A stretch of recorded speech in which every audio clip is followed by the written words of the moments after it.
Despite all the unexpected challenges that 2020 has offered, I've had so much fun building the Latinx Education Collaborative and improving the organizational structure.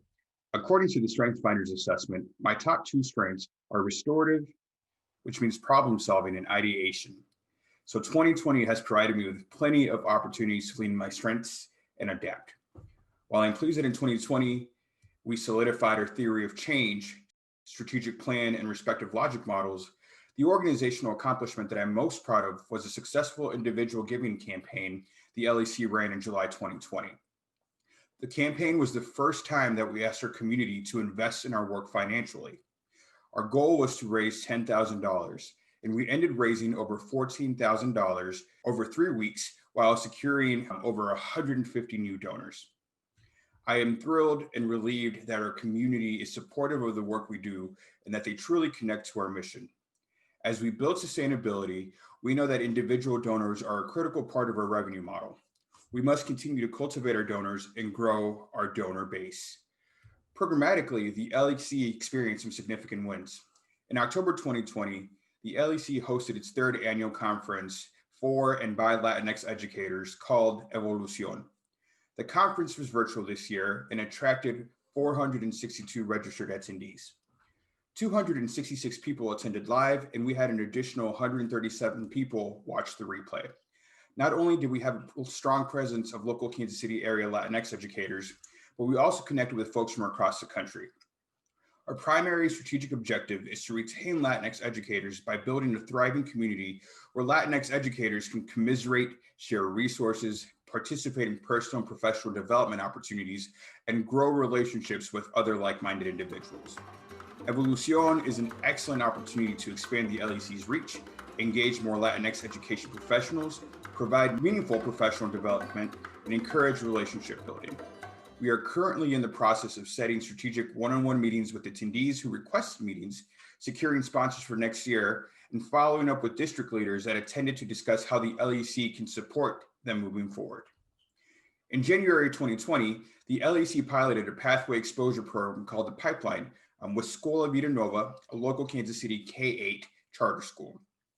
The Pipeline uses a design thinking framework and experience to encourage sixth grade students to consider education as a viable career option. The pilot included 24 students, a majority of whom are Latinx. 81% of students who participated in the pilot program reported that they are more interested in teaching as a career due to the experience. For the LEC to increase the number of Latinx educators in the pipeline, the LEC needs to focus on working with districts with large Latinx student populations and promote education as a viable career option. The LEC is working on adapting the experience to a virtual format and has 2 school partners lined up for 2021 to continue to grow the program. Hi, LEC community. I'm Edgar Palacios, and this is Susana. We're just here, y'all. We're just here trying to figure out how we can help support you as educators in this current time of need. The biggest challenge the LEC faced this year was COVID-19.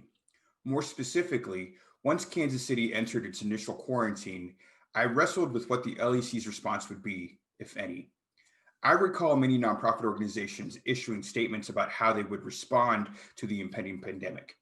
I struggled with whether the LEC would issue a statement, whether our voice mattered in these conversations, and how vital was LEC's work compared to other organizations that were directly addressing immediate needs.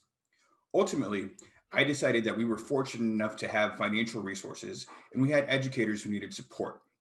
I gathered a team of contractors, board members, constituents, community members, and we devised a 5-point commitment plan for our community of Latinx educators and friends. We offered the following: virtual check-ins with our community to serve as sounding boards and a safe space for our community to work through individual challenges. Virtual care packages, micro grants of $25, allocated for teacher use at their discretion. A comprehensive bilingual list of COVID-19 resources for students, parents, and educators.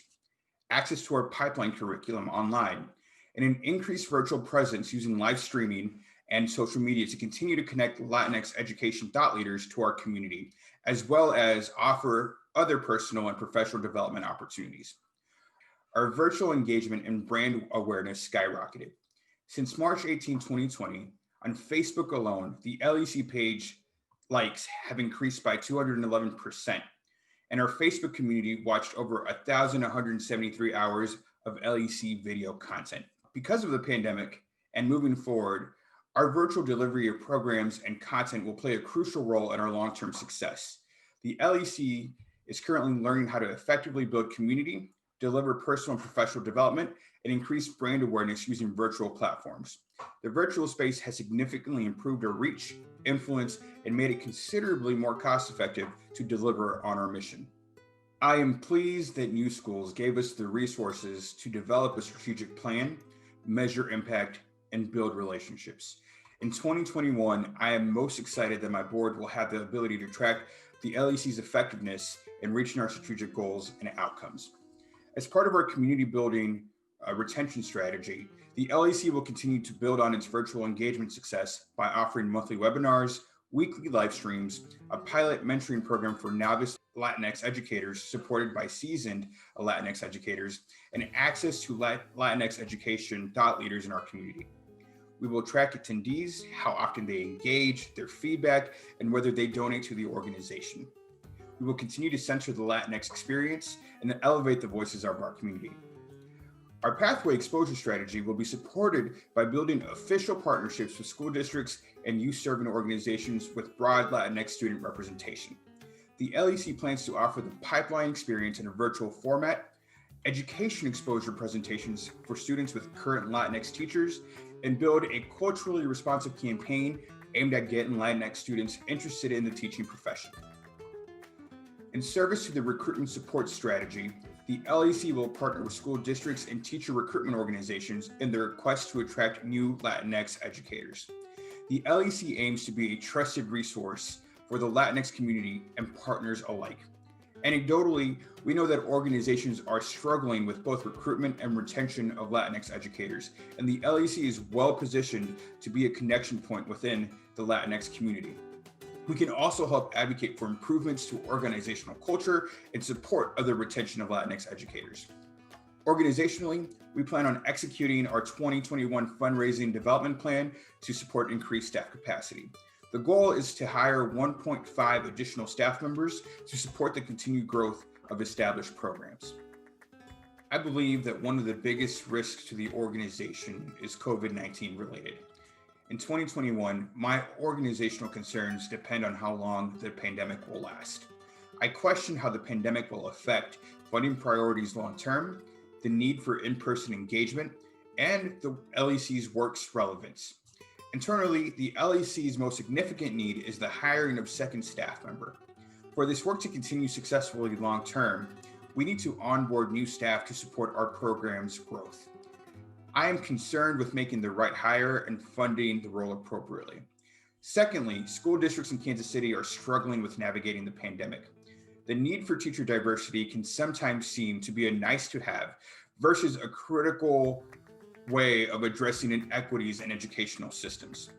I am working on how the LEC positions the crisis as an opportunity to invest in Latinx educators' recruitment and retention.